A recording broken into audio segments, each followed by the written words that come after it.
This is a story I'm going to share. It was an unusual experience with a otherwise remarkable individual. This individual's name was John Leslie Bodie. John Leslie Bodie came out of the Winnipeg area, industry families there, and created the BACM, Stratospheric Corporate Development, and that went on to even more spectacular manifestation of vision, what we came to call later visionation. And this was from John Leslie Bodie into the GenStar experience. I had the benefit and wonderful opportunity to know this remarkable and unique individual. And, to me, he stands as a towering figure. But in the 100 and some odd senior executive vice presidents that came around him or formed around him in his acquisition rampage with GenStar, big companies, C-SPAN, Keith Homes, Engineered Homes, all of these, waste companies and stuff like that. Les was one hell of a cat. But anyways, he came here, and from, I estimate, probably the 10th or 12th dimension. I've got shamanic, DMT, pineal pituitary gland activation with quantum integration, quantum dynamics, dimensionalities, and stuff like that. That's all within my orbit. But that's so today because of the attention and, I guess, intention of this otherwise remarkable man in the time that he spent with me. Now, 6 years or so into this relationship, we were traveling from Calgary to Vancouver to do a deal for the silver claims, 39 silver claims at Dowdell Lake, or Dowdell Point at Great Bear Lake, on the east arm of Great Bear Lake, with the history of silver and uranium. And that was part of the heat pile project for the Manhattan Project. But anyways, Les and I were headed west, and as was his custom, we stopped in Three Valley Gap, exactly to the kilometer between Calgary and Vancouver, and a beautiful setting in a river valley, lake. And we had dinner overlooking the lake, and retired to the room. We shared a room, and I had a bottle of 40-year-old single malt in the back of the Bronco. So I brought that out, and we sat there and chatted about, our mining claims and, life in general. And at one point, he kind of went silent, and this was after his second or third. And, he was in his 90s there, or getting on in his years. And so an ounce of that 40-year-old would go a long ways. So he kind of limbered or opened up in a way that he hadn't in those 6 years at that point. And he admitted to me that he was a walk-in. Now, I didn't have the bandwidth and the awareness to understand, what a walk-in is. And I've now since come to better appreciate what that was. And I put the story together after the fact. But there are some gravitational aspects to this experience that I'm sharing, and a fella like him was impeccable with his attention and intention. He was always monitoring the moon phases, mathematics and numerology, dates, times, addresses, phone numbers, all of that stuff. He'd process that in a way that wasn't the norm. And I'd worked with top engineers and scientists, physicists and stuff. And that's not the way we worked at the empirical altar. But he had a different altar. And he had his source connectedness. And unlike most of us, or all of us, we come here through the stupid veil. We have the forgetting of who we were and who we are and what our existence agenda is. Now, somebody that has the ability from these higher dimensions to project themselves into this worldly 3D experience, do so intentionally, consciously, without the loss of the memory. Now, the creators, I call him Waldo. Waldo's kind of fucked up in that he wants to expand his universe, and he wants to do it through our observations and our desires. He'll do all the work. He just wants to know where we want to go with the work. So it becomes an ontological technology. And Bodie accomplished his magnificent and stellar business feats because of this attention and how he was ontologically being with his visions and his desires. And they manifested prolifically and all around him. It was astonishing. But a man like that didn't come and project himself here just to run some business numbers. That was probably some fun he had. But he seemed to have a focus on me, a particular focus, in that I was introduced to him when I needed a high profile community member with business standing and whatnot to field an initial public offering. The mining company I was floating called Octane Resources.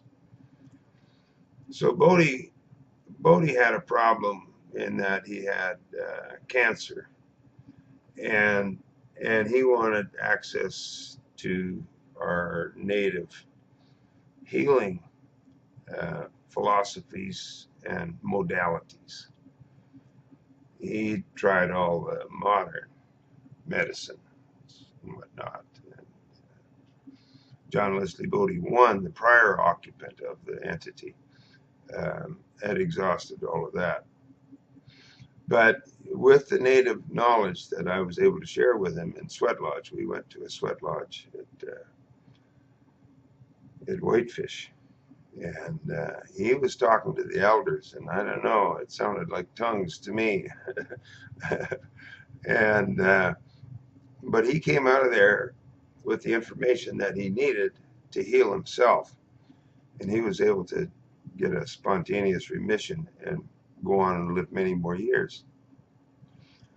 But the time that he devoted to me, shaping my consciousness from such a high dimensional quantum vantage point, it was not something that he discussed with me in conversation, but he had his agenda, and with my incapacities or my unawares of dimensionality at the time, I didn't appreciate what he was bringing to me.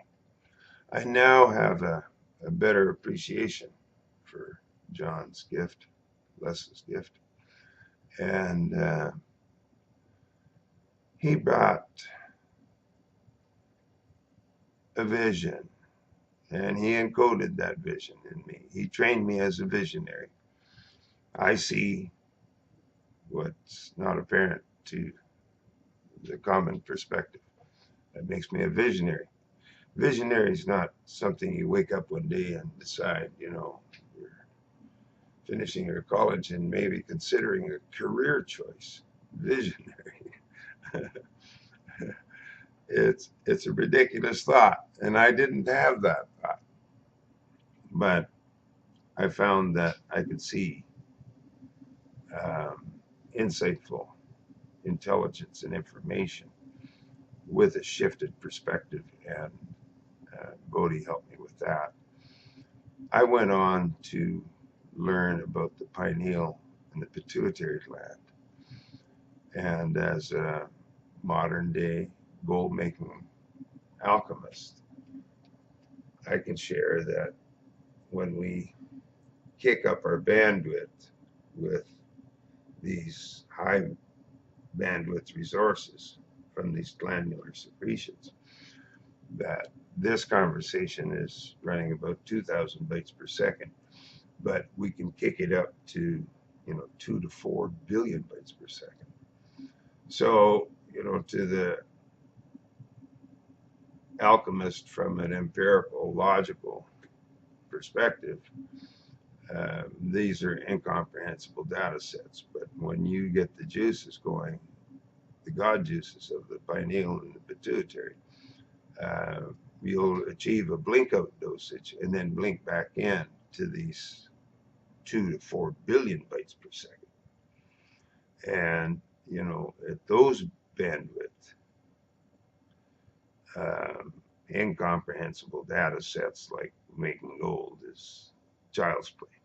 I taught my 13-year-old Dawson how to make gold in 3 days. He got himself a gold bead. Should have seen the look in his eyes. But making gold is fun.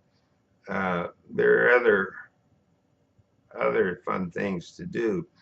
And I'm just really coming to grips now with the fact that my friend, well, I thought I'd lost him and that he passed. And I heard in the middle of the night when he passed, I heard the name Marty. And I've gone by the name Martin for a long time. And so that was unusual, and it was in his gruff, gravelly voice. Now, I put my feet over the side of the bed, sat up, and I was wondering what was going on. I heard Les's voice. So I was looking in my mind's eye, and I could see him going up this golden escalator. He was ascending. He was on his way out of the space, waving goodbye. And so I assumed he was gone, gone in the sense that we had a relationship, an interesting and a fascinating relationship. But on the surface, it looked like he'd extricated himself from the relationship. But you have to understand that when you have those faculties from those dimensions, that quantum dynamics, that active response to manifestation, all of these things, he had all those. Okay, he's like the megalith builders, lifting 30,000 ton blocks with his mind. And that's the way he manifested in his world. So I had this vision mentorship for 12 years.